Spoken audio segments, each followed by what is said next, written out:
show up, take action, just do it. Even if you don't feel like it, just do something, just show up.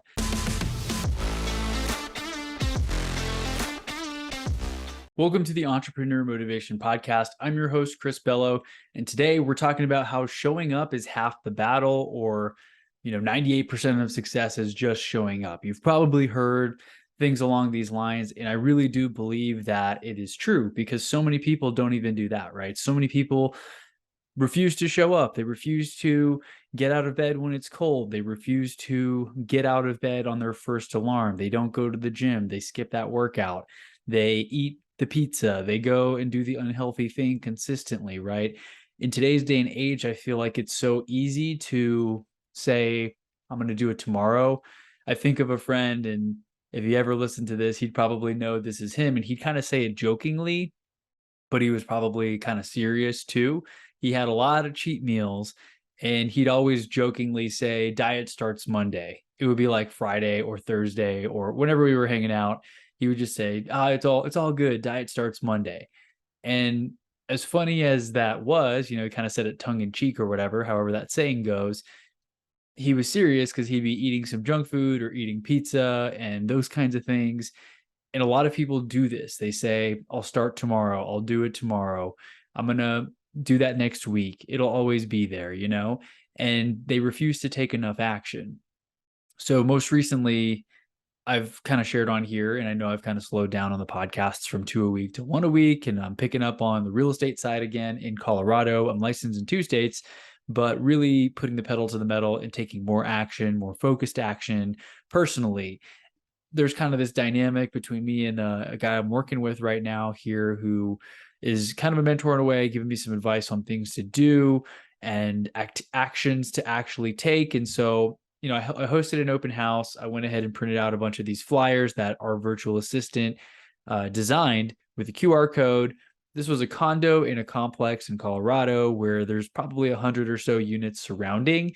And I had printed out 40 or 50 flyers to get started and just drop them off the day before the open house to give some people a heads up that, hey, I'm going to be there tomorrow, this time, this window, scan here to learn more. And actually the QR code, because in the spirit of automation, the QR code goes to a landing page, which is a CRM of mine, and it converts really well. So if they want to see all the photos and get more info, they've got to drop their information, and then boom, I capture a lead. I get a text message and an email notification saying that someone was interested and dropped their information. So I did that, and I kind of half-assed it, to be fair.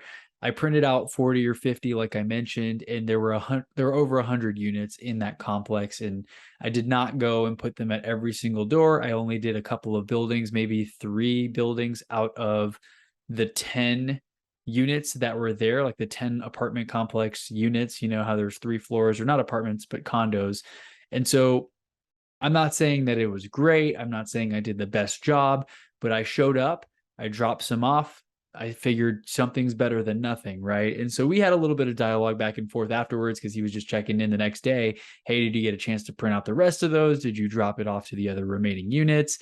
And the FedEx that I stopped by on the way on Saturday was at a Walmart or something. So it's not one of those real FedEx print centers. And they were actually closed on Saturday and Sunday. So I was not able to print out more to drop off prior to the open house. And so that was kind of the feedback was, hey, maybe next time print it out a little earlier. You can probably cover more ground. And I think we probably need to pass out at least 100 of these each time for this to make as much impact as we want in this shifting market. Things are getting harder. Recession, downturn, inflation, all those things. People are buying less things, spending less money, in many cases, kind of shrinking and retracting. And so in this kind of economy, it's going to take more action to get the results that we were used to getting in the last couple of years. So we talked about that, and I'm like, yes, I know. I don't want to half-ass anything. I totally am not trying to come at it from that angle, but the way I see it is that something is better than nothing. Done is better than perfect. And I guess being of this growth mindset, you've heard me talk about this. There's books like Mindset and Atomic Habits and, Essentialism, like all these different books that I've read over the years, the theme is always something along the lines of show up every day, just do something, take a little bit of action every single day, one step forward, and that compounds over time, good or bad, right? We are a combination. Our lives are a combination of all the little decisions that we make and that we do throughout the course of our life. So my argument was, hey, I know I didn't drop those off at all of the units. Could I have? Yes. But seeing that we just put the listing up on Wednesday, I dropped off these flyers on Friday, and the open house was on Saturday. It was very last minute, kind of haphazard, no real plan, just shoot from the hip and let's see how it goes. I felt like, hey, we did something. I got a couple of people who live in the unit to stop by. One lady said she's interested in selling, told me her unit number. I stopped by afterwards to give her some feedback on what I thought she could renovate or update prior to listing for sale. And I'm not sure how serious she is or not. I think she's lived in that unit for 4 or 5 years, but I may possibly be picking up another seller listing here soon if she is serious about wanting to sell and move to the next place, wherever that may be. And so the example I'm sharing here is that I know I could have done more. That is not the question. That's not what I'm talking about. I could have done more. Yes, we all could have done more. We always can do more. There's always more that can be done. And in fact, it's actually never ending. There's always infinitely more things that we can do, but don't let that stop you from taking tiny, imperfect action today, because that is the takeaway. Done is better than perfect. Imperfect action is better than inaction. And I think a lot of people get stuck because they get overwhelmed with the whole list of things that they want to do. They're looking at the best of the best and comparing themselves to those people. And the people that they're comparing themselves to have been doing this for 10, 20, 30 years. Oftentimes, they've been doing it as long as you have been alive, right? And it's unfair to really compare ourselves in our journey, if we're only a couple years in, to someone who's literally done it 3 or 4 times longer in many cases. And I'm not trying to use that as an excuse. I myself compare myself to the best of the best. And of course, comparison is the thief of joy. So that often leaves me feeling inadequate and a little bit upset and frustrated that I'm not doing all the things that they're doing. And so how am I going to be successful because they're just so far ahead of me? Those are all the thoughts that go through my mind. So I have to remind myself, and again, this is me also reminding you, that it's just better to do something. Could I have done more? Yes. Whenever you take action, could you have done more? Yes. Could you have made more calls? Could you have created more content?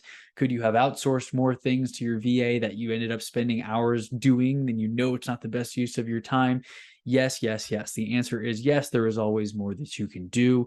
But remember, it's better to do something than to do nothing. And again, you know, I know, we've all got friends who just never do anything because they think of all the things they have to do. They get overwhelmed because the list is too long. It's a never-ending list. And again, that's just how it goes, right? You're never going to be able to finish everything on your list. And once you do, it's like the Hydra. You cut off one head, it's replaced by two. And it's just kind of like, that's how the game is. You just end up delegating, outsourcing, deleting the things that are lower on your totem pole of value, and you start focusing on higher leveraged and higher impact activities that are going to more positively impact the bottom line, give you more scale, allow you to achieve more leverage through team members and automations and systems and things like that, which comes with time. When you get started doing anything, it's not going to be the best way because we all suck when we start something new. You're not going to come out of the gates and be some amazing genius who knows all the tools to use and has all the systems in place and knows the scripts and closes effectively. You're not going to have the best closing ratio. You're not going to know how to integrate various tools, like how do I get a webinar? How do I create a landing page? How do I create an opt-in sequence and follow-up emails and automations? And what about text reminders for that meeting that's coming up?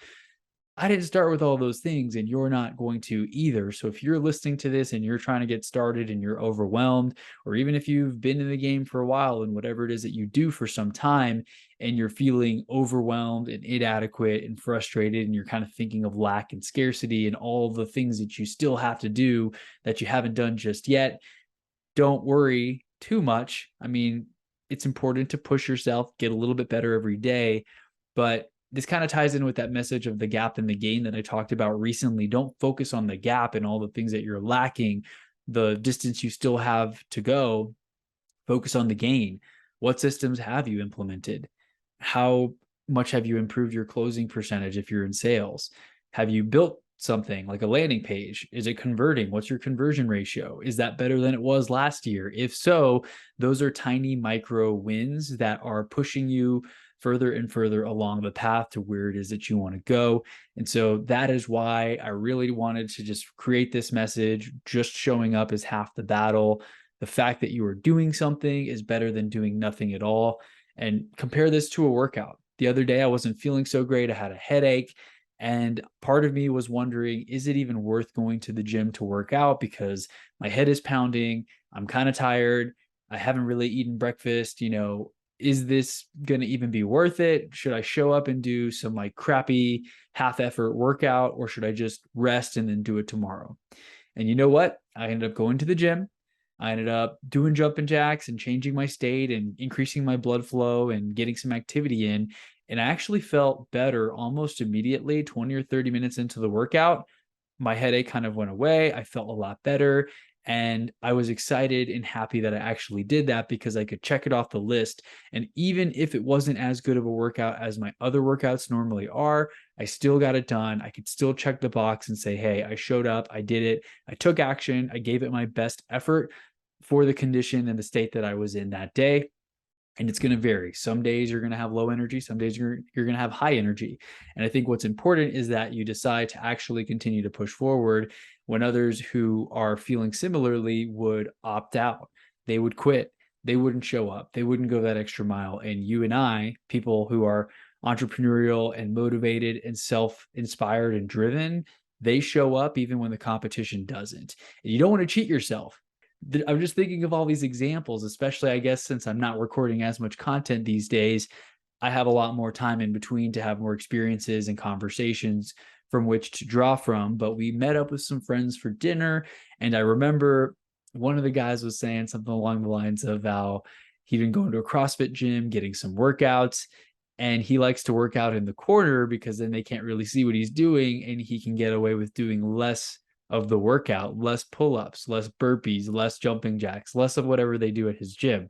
And I kind of just laughed and I didn't mention anything about it. But in my head, I was just like, man, he's just cheating himself. And even though no one may know or no one's watching, that means he's not going to get the same results as others who are doing the work and actually going through and following through with that entire process. So don't cheat yourself. Even if no one's watching, how you show up and the activities that you take, that's going to determine the amount of success that you end up seeing in your life. And personally, I feel great when I go and I didn't feel great and I got that workout in. No one around me knew that I felt bad or that I had a bad day or that I'm getting married in a week and I've got all kinds of crap on my mind, in addition to real estate transactions that I'm working on. Like, life's busy. There's a lot going on. I'm spinning a bunch of plates or juggling a bunch of different glass balls in my life, as we've talked about in previous episodes. And I know I've got to focus on the core ones because a few of those balls are glass and the rest are rubber. If you drop income or real estate leads, that's cool. You can always pick those back up and you can always build. But if I drop a glass ball like my health and that shatters and I have a heart attack in 2 years and I die, then everything else, what's the point, right? What's the point of sacrificing everything and losing my health and not getting enough sleep to make more money, or, go all in on one aspect of life and then drop it on the others? I don't want to do that. We all want to be well-rounded, and it is tough. How do you balance relationships and your fitness and your finances and your faith if you're a person of faith? Like, how do you balance all of that in a reasonable way? And I think it's helpful to just reflect weekly or at the end of your day. How did things go? What did I need to improve? Where did I go wrong? What did I do well? And perhaps there's an exercise, quick exercise: start, stop, continue. You can ask yourself maybe each week or every month, what should I start doing that I'm not doing? What should I continue doing that has been working well? And what are the things that I've been doing that I don't think are worth it and I'm not seeing an ROI on my time spent? Those are things that you can possibly stop doing. So that's just called start, stop, continue. You can do that. Just check in, see what's working, see what's not, and see what you maybe should start doing and experimenting with to continue to go down that path, getting a little bit closer to your goal every single day. So I know I talked about a bunch of stuff today. Show up, take action, just do it. Even if you don't feel like it, just do something, just show up, create the content, read the book, wake up on that first alarm, don't hit snooze, and just be a better person today, because every day that you do that, you're becoming a better person overall, and it's going to get you closer to where you want to go a whole lot faster than if you don't show up at all. So with that said, make sure if you haven't gotten the free Complete Life Tracker, this is actually very relevant because you can track all your goals. You can track if you worked out, if you meditated, how many pages of books that you read for your morning routine, for example. Go to chrisbello.com/free and you can get a free copy of that free Complete Life Tracker. I know I keep saying free, free, free, but really it is just an Excel file for you to access. So again, real quick, go to chrisbello.com/free, get a copy of that. If you have any questions, feel free to follow me on Instagram, chrisbello_. Maybe shoot me a DM. I do my best to get back to people as soon as I can.